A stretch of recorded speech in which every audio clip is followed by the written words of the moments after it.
Hey everybody, welcome back to the Dominaria set review on the Mana Leek. I'm John. As always, it's day 2, and we are going to review all of the blue cards in the set, and there's some fun ones in here as well. Of course, as always, there's a few disclaimers here. This is a limited set review. I'm talking about draft and sealed only, predominantly draft.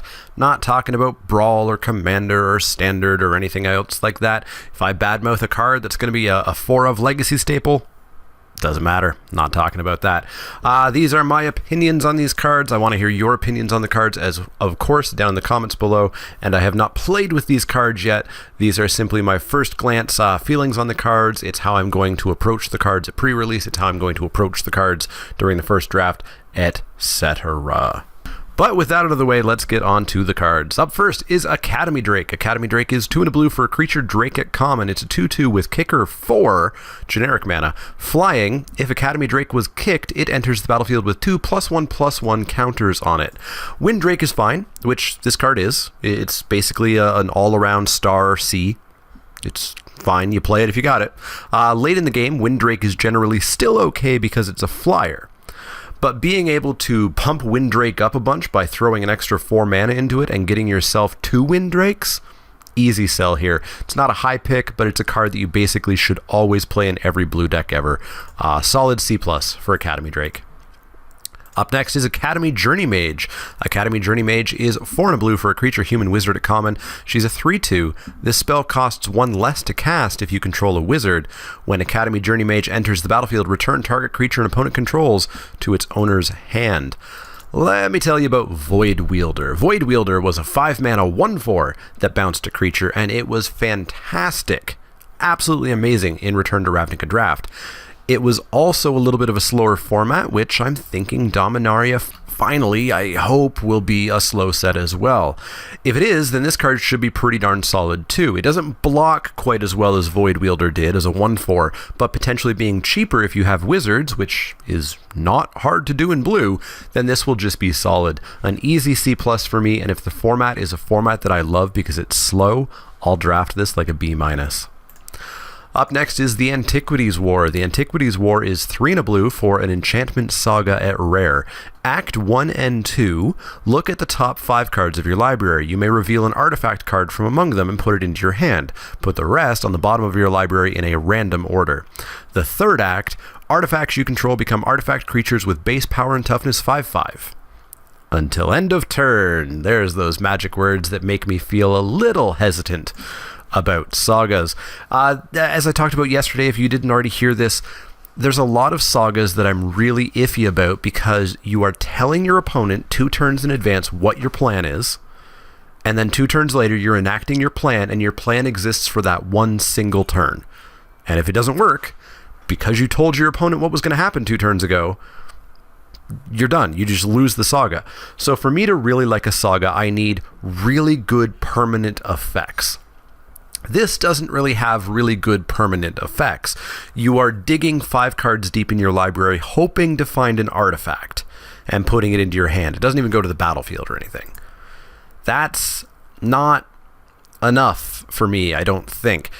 That being said, if you build a really good blue-red artifacts deck, and boy, is blue-red artifacts an archetype in this format for sure, then this could actually be good. You know, if this goes off, if the third act happens and you have 6-7 artifacts on the field, there's not much your opponent's going to do to interrupt that. But you really have to build around it. You have to build around it very carefully. This is not something you pick up because you have 5 or 6 artifacts in your deck. You need a lot of them. So the grade here, it's one of the grades that you just can't really give. I'm going to say a D+. It's a card that you basically should never play unless you're in the deck that loves it. So it's a build around card. We'll say it's a D+. You guys know what that means. And this is a great example of why I encourage people to not just fast forward and go, oh, this is a D, okay, this is a C, because there's so much conversation that goes into this. It's D+, but sometimes it's like a B+ or an A, and other times it's like an F. So keep that in mind. Up next is Arcane Flight. Arcane Flight is a single blue mana for an enchantment aura at common enchant creature. Enchanted creature gets +1/+1 and has flying. This is not one with the wind. +1/+1 for 1 is very different then +2/+2 for 2. This walks the line at 23rd cardish, and one you probably should cut a little bit more often than not. It can work well in aggro to help finish those last few points of damage that you need, and ensure when you throw this on a 7/7 or a 9/3, as we'll see, it's going to be good game. But I'm going to start this at a C- and just ignore it most of the time. Like all auras, I will lose to it, but it's probably just not correct to play it because you open yourself up for 2-for-1s and all kinds of stuff like that. So C- for Arcane Flight. Up next is Artificers Assistant. Artificers Assistant is another single blue mana spell. It's a creature bird at common. It's a 1/1. It flies, as birds do. And whenever you cast a historic spell, scry 1.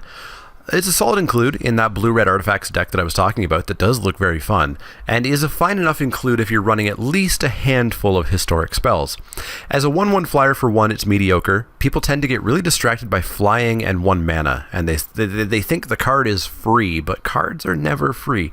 They take up a card slot in your deck, which is a very, very high value resource, and a 1/1 flyer just doesn't cut it. In the right deck, I'd be happy to have 1 or even 2 of these, and that is of course the heavy historic deck, probably artifacts, but otherwise it's kind of like a C-ish D card, a card that you shouldn't really play. In the right deck, it's still only like a C. Up next is Befuddle. Befuddle is 2 and a blue for an instant at common. Target creature gets -4/-0 until end of turn. Draw a card. This is a typical blue combat trick that people will play a little bit too often, despite me telling them not to, but it does replace itself, I hear you say, but it's still a card in your deck, as we just talked about. It costs you a card to put this in your deck. Things need to go really bad for me to be playing this card, for me to be choosing this as my 23rd card. You should cut this very regularly. D+ for Befuddle. Up next is Blink of an Eye. Blink of an Eye is 1 and a blue for an instant at common with kicker 1 and a blue. Return target non-land permanent to its owner's hand. If this spell was kicked, draw a card. This is everything that I want. 2 mana bounce, a permanent, is fine by me. I'll play it a ton, maybe even more than I should. But if I can afford it, if it's later in the game and I have 4 mana up, getting to draw a card and bounce, sign me up twice. This is a personal B-. Realistically, it's more like a C+, but for me, this is a B-. I love bounce, love this card, love that it's common. Up next is Cloud Reader Sphinx. Cloud Reader Sphinx is 4 and a blue for a creature Sphinx at common. It's a 3/4 flyer, and when Cloud Reader Sphinx enters the battlefield, scry 2.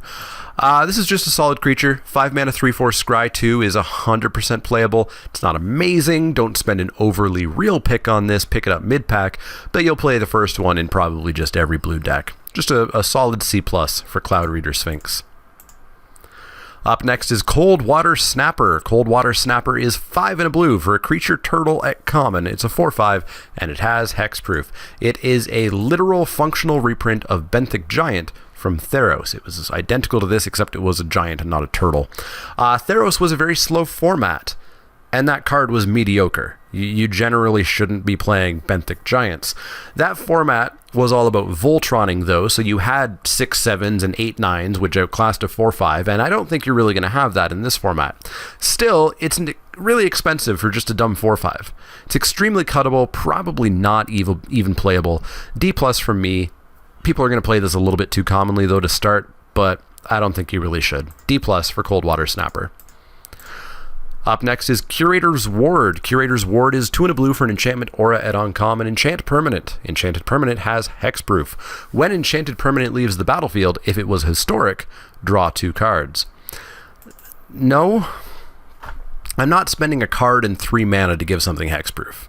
I know I talk about how I hate it and how uninteractive it is and how it unbalances games and all of that, but it's just not worth the cost of putting this card in your deck. I'm not willing to put a card in my deck and pay 3 mana to give something hexproof, especially with bounce kicking around and removal and stuff that can happen to the creature in response. I'm out. No interest on Curator's Ward. D-. I'm struggling to not just give it an F. Up next is Deep Freeze. Deep Freeze is 2 and a blue for an enchantment aura at common. Enchant creature. Enchanted creature has base power and toughness 0/4, has defender, loses all other abilities, and is a blue wall, in addition to its other colors and types. So it becomes an 0/4 wall that may be blue in some other colors. Will be blue in some other colors. I'm in on this. It's not pacifism, but it does an imitation of it. Significantly better if you have creatures that have evasion, and hey, look, you're blue. That's pretty good. Below bombs, below premium removal, of course.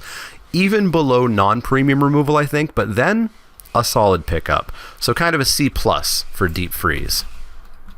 Up next is Diligent Excavator. Diligent Excavator is 1 and a blue for a creature human artificer at uncommon. She's a 1/3. Whenever you cast a historic spell, target player puts the top 2 cards of their library into their graveyard.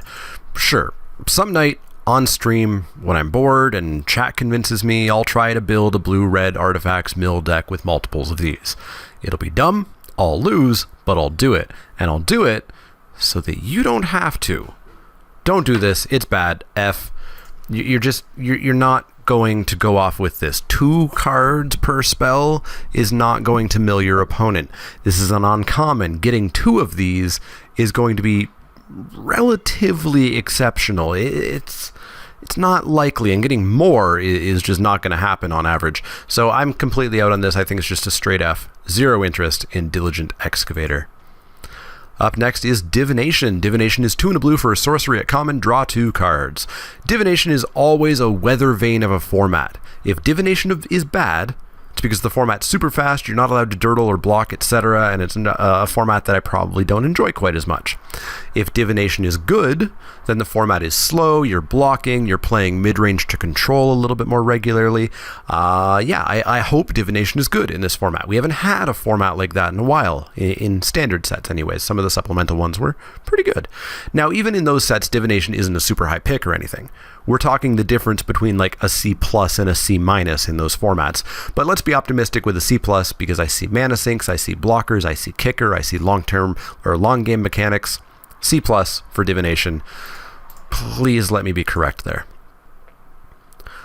Up next is Homarid Explorer. Homarid Explorer is 3 and a blue for a creature Homarid Scout at common. It's a 3/3. When Homarid Explorer enters the battlefield, target player puts the top 4 cards of their library into their graveyard. You can play this with the Diligent Excavator and get an amazing mill deck, right? No, you're not milling anybody out in this format. And not by paying 4 mana to hit 4 cards, you're definitely not. You could target yourself, and there's a little bit of recursion stuff in this format, but I'm not super sold on that being good either.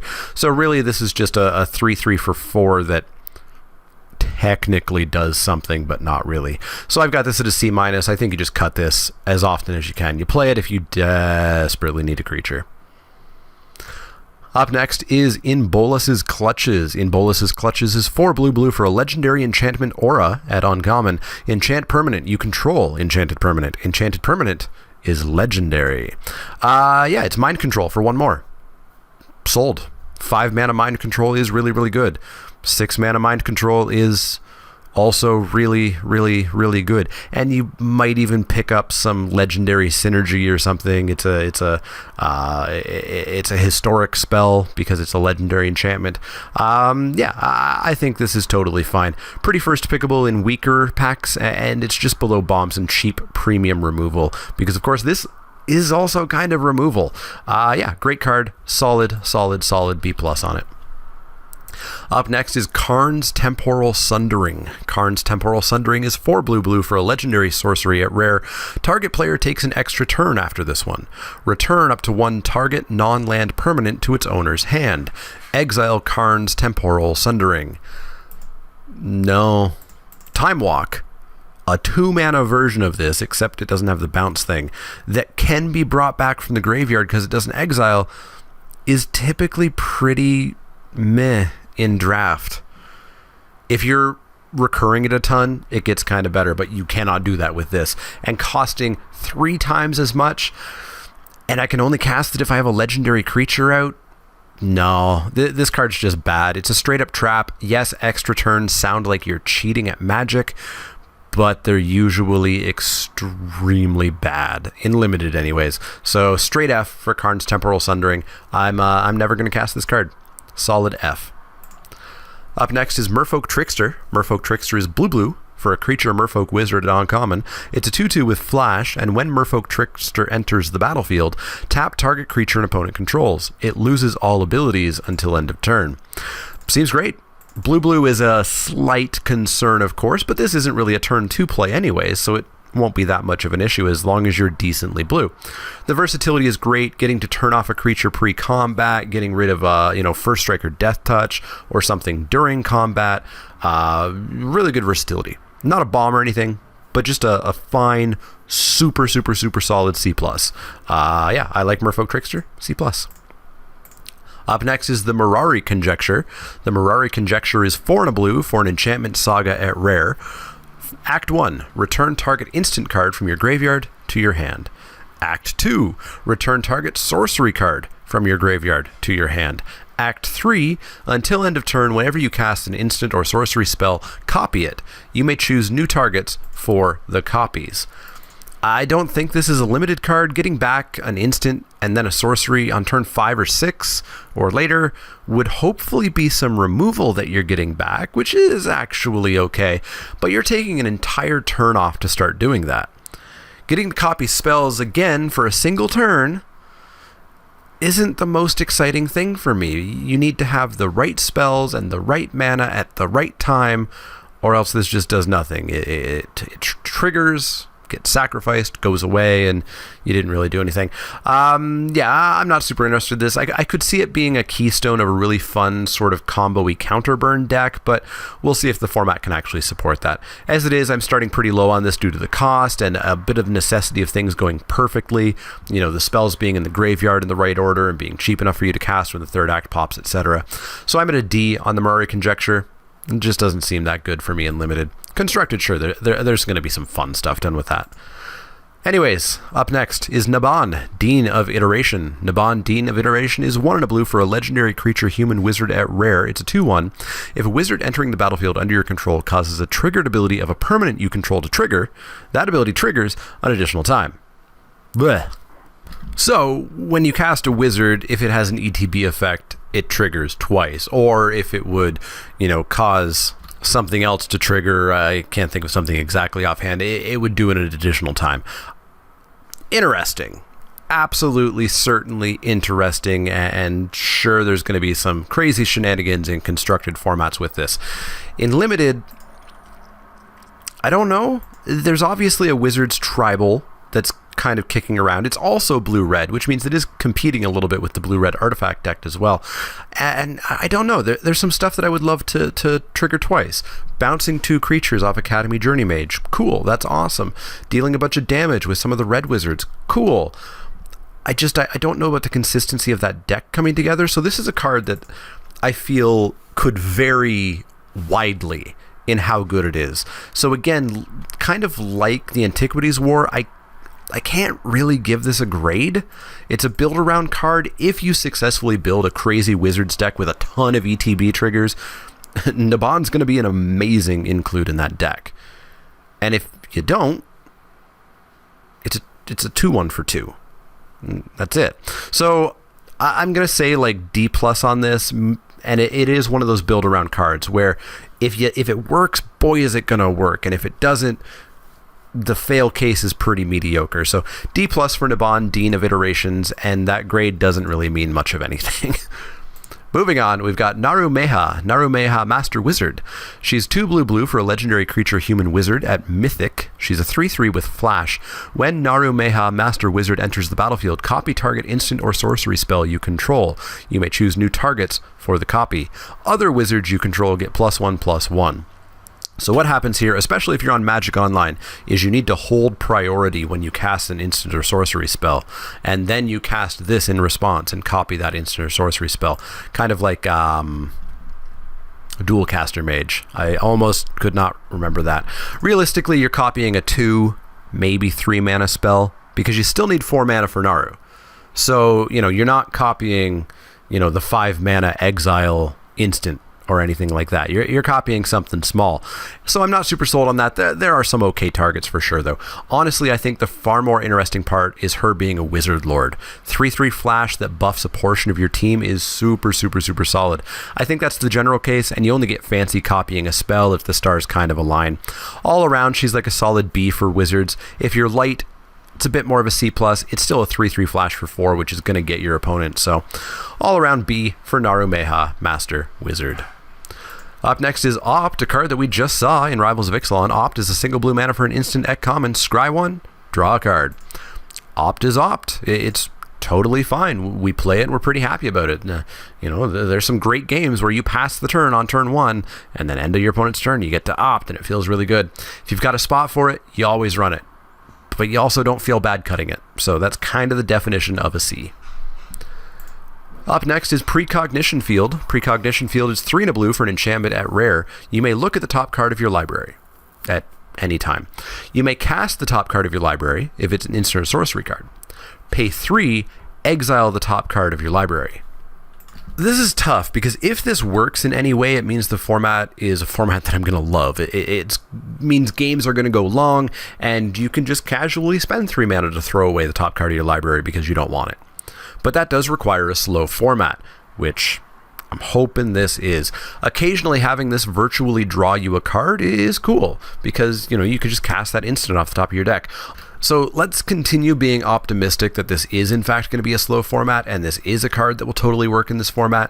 And in that case, it's still kind of like a C+ at best. You're spending 4 mana to do this do-nothing enchantment. After that, it becomes pretty decent, but you got to take a turn off. So C+ for Precognition Field. I would love it to be a little bit higher, but I don't think it's going to be. Up next is Relic Runner. Relic Runner is 1 and a blue for a creature human rogue at common. She's a 2/1. Relic Runner can't be blocked if you've cast a historic spell this turn. This card will be interesting and has a high likelihood of me being wrong about it.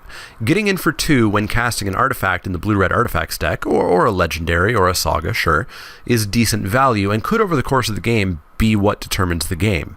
I don't know if you're necessarily going to get in with her 10 times, but it'll be some amount of damage. But you definitely need to be triggering it really reliably while continuing to also live in that game.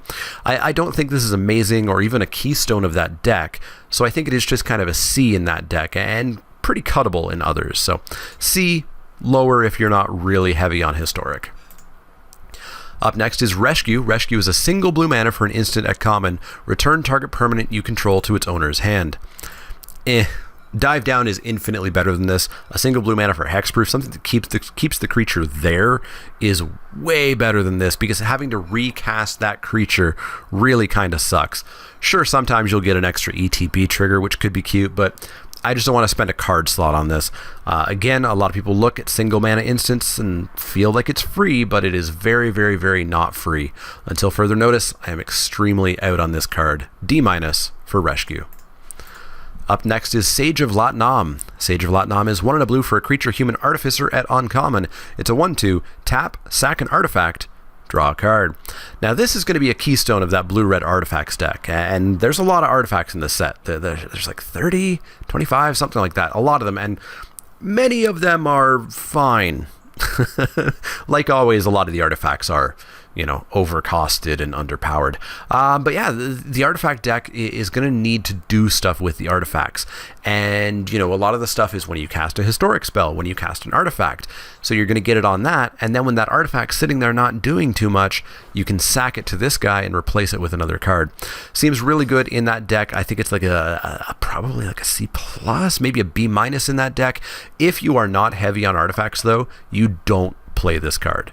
It is absolutely garbage if you have less than like 3 artifacts in your deck. So don't play this in every deck, but if you are heavy on the artifacts, probably blue-red, it's going to be pretty good for you. Up next is Sentinel of the Pearl Trident. Sentinel of the Pearl Trident is 4 and a blue for a creature merfolk soldier at uncommon. It's a 3/3. It's got flash. When Sentinel of the Pearl Trident enters the battlefield, you may exile target historic permanent you control. If you do, return that card to the battlefield under its owner's control at the beginning of the next end step. So there's some cool stuff going on with this, I suppose. It's a 5 mana 3/3 flash, which is okay. You know, we have a 4-mana 3/3 flash, but it isn't mythic, so we can't super compare that. This will, you know, mess up combat a little bit for some people. And getting to flicker for a little bit a legendary or an artifact or a saga could be a bit of a big game. It'll reset your saga, give you more times to set up to that final turn if it's one of those sagas, let you get the Act 1 and Act 2 again. It will perhaps save your legendaries. There's just really a lot going on in this. I don't know if you play this as a 3/3 flash for 5 in every deck if you don't have a lot of historic targets. I think there it becomes a little bit more of a C, kind of playable or cuttable, but if you do have a bunch of historic options that do have ETB effects or are sagas, I think this is going to be a very good include. So I'm going to put Sentinel of the Pearl Trident at like B- feels a little bit high for a 5-drop. Let's go with a C+ for Sentinel of the Pearl Trident. Up next is Slinvoda, the Rising Deep. Slinvoda the Rising Deep is 6 blue for a legendary creature Leviathan at uncommon. It's an 8/8. It has kicker, 1 and a blue. When Slinvoda the Rising Deep enters the battlefield, if it was kicked, return all creatures to their owner's hand except for merfolk, krakens, leviathans, octopuses, and serpents. I don't think there's any of those in this set other than this Leviathan and a couple of merfolk, so bounce everything, basically. So it's an 8/8 for 8. With no evasion, not 100% sold on that, not really that good. Or if I have a 10 mana, which is not something I typically have in a game of Limited, even in slow formats, I can bounce the team, and then my opponent has potentially upwards of 10 mana to replay their turn before this thing even gets to do anything. I don't like Slinvoda. I've got it at an F. I don't think it's any good. It doesn't have haste. It doesn't have unblockable or island walk or anything like that would make it good. I think it's just a big dumb creature, and your opponent's going to have rebuilt because you give them an entire turn to do so, and presumably a large amount of mana to do it with. So I'm at an F on Slinvoda. I don't think it's any good. F for Slinvoda. Up next is Syncopate. Syncopate is X blue for an instant at common. Counter target spell unless its controller pays X. If that spell is countered this way, exile it instead of putting it into its owner's graveyard. Syncopate was originally around back in Return to Ravnica. Actually, I don't know if that was the original printing, but it was there. And it was good. It was a playable limited counterspell because it can be a censor when you want it to be. You know, your opponent has to pay 1 mana. And whether that be a turn 2 play or a turn 6 play when they play a 6-drop, doesn't matter. Or later in the game, it could just be a hard counter. You know, if you have 6 mana available, you're probably just countering anything they have. That being said, it's not a first pick or anything. It's still late-ish in the pack, but I'll likely play the first one in blue decks that aren't pure aggro. Anything slower than pure aggro, I'll always play the first Syncopate. So C+ for Syncopate. Tempest Djinn is up next. It's blue for a creature Djinn at rare. It's the next of the color cycle. It's an 0/4 flyer, which doesn't sound that good, but Tempest Djinn does get +1/+0 for each basic island you control. So in 99% of cases in this format, it's going to be a 3/4 when you cast it on turn 3, and then a 4/4.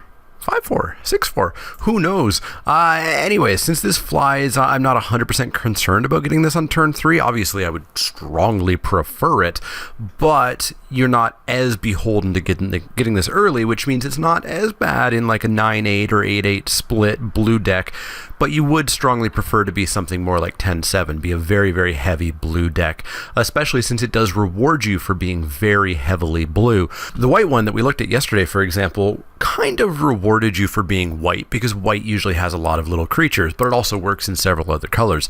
This one strongly wants you to be very, very, very, very blue, because the more blue you are, the bigger its power is going to be. Probably a first pick after premium removal and after, you know, kind of the unbeatable, oops, I win this turn sort of bombs. But, you know, if you do miss those lands, it's going to kind of hurt. So you do want to be heavy blue for this, but assuming you are, it's like a solid B for Tempest Djinn.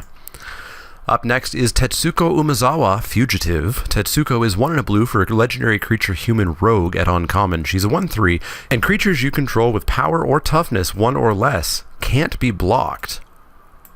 I don't care. This obviously has Commander written all over it, or Infect written all over it, but limited? I'm not really sure I want to build a deck stuffed with 1-power creatures, hoping that I find and draw and play Tatsuko, so that they can attack in. It is a 1/3 unblockable by itself, though, so it's probably fine at like the filler level, but that's still a 20-turn clock, which you need something better than that in limited. So I'm just not sure that this has a home in limited. It's a plant for other constructed formats for sure. I think it's just a C. I'm not going to pick Tatsuko all that highly, so C for Tatsuko Umezawa. Up next is Time of Ice. Time of Ice is 3 and a blue for an enchantment saga at uncommon.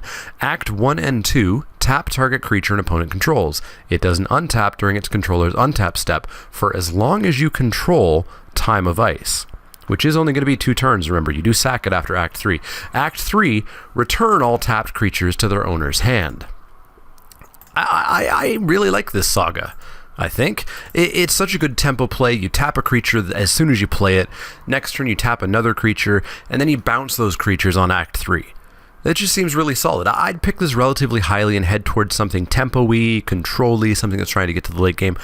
I really like this card. It's not amazing. It's not a bomb. It's, probably overrated by me as a B-, but I am going to give it a B-. I love this card, and boy, do I love the art on this. B- for Time of Ice. Up next is Tellurian Scholar. Tellurian Scholar is 2 and a blue for a creature, human, wizard at common. It's a 2/3, and that's it. It's a vanilla 2/3. It's a card that I do not ever want to play short of requiring wizards. If I have a Naru Maha, and this is actually a 3/4 for 3, it's a little bit better. If I want wizards, I'll play this. In every single other deck ever, it's a C- at absolute best. So C- for Tellurian Scholar, except for the rare times that you'll know you actually want to play it. Unwind is up next. Unwind is 2 and a blue for an instant at common. Counter target non-creature spell. Untap up to 3 lands. Apparently we're Urza's block now. The days of free spells. Luckily, getting a free negate isn't really something I'm afraid of ruining the format, unlike the other insanely broken free cards that were running around about 20 years ago. I doubt you play this very much in draft in the main board. You side it in when you see a lot of removal or a planeswalker or something like that you just can't handle. You play it in sealed a little bit more highly because people just play more non-creatures because they don't have the choice. But yeah, this is a sideboard card in general. Kind of a D, just a D. D for Unwind. Up next is Vaaldan Arcanist. Whole bunch of made-up words there. Actually, Arcanist might be a real word. I'm not sure. Vaaldan Arcanist is 1 and a blue for a creature, merfolk, wizard at common. It's a 1/3. Tap it to add a colorless. Cool. Spend this mana only to cast an instant or sorcery spell. Significantly less cool. Blue-red doesn't really seem to have an instance matter deck, like in some formats, like Eldritch Moon, for example. It's definitely a blue-red artifact deck or blue-red wizard deck.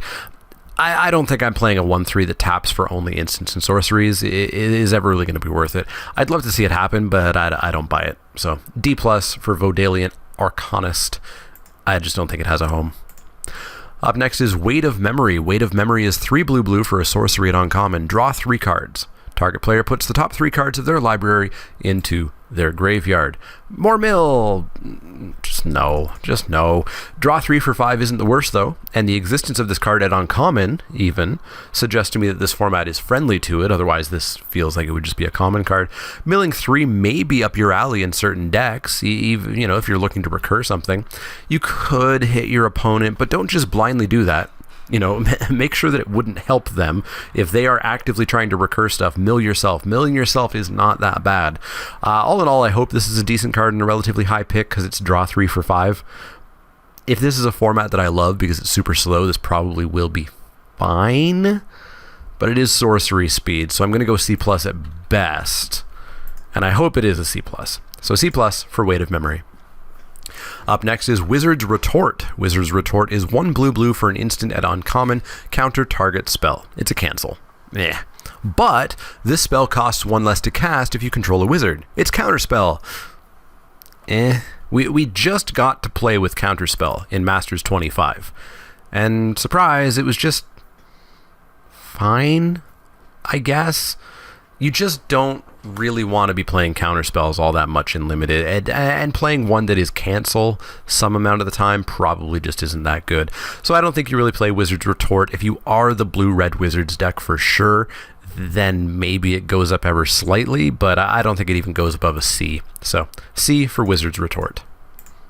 The final card for today is Zahid, Djinn of the Lamp. Zahid is 4 blue for legendary creature Djinn. At rare, it's a 5/6 flyer, but you may pay 3 in a blue and tap an untapped artifact, so you rub the lamp, rather than pay this spell's mana cost. So a 4 mana 5/6 flyer is fantastic, especially because, as I've talked about to death, there is a blue-red artifacts deck in this format.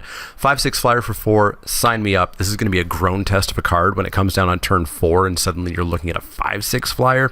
And even if you have to pay 6 for it, it's not that bad. It's still pretty darn good. This is an easy first pick for me. It's a very classic sort of bomb, kind of like Sarah Angel, Air Elemental, etc.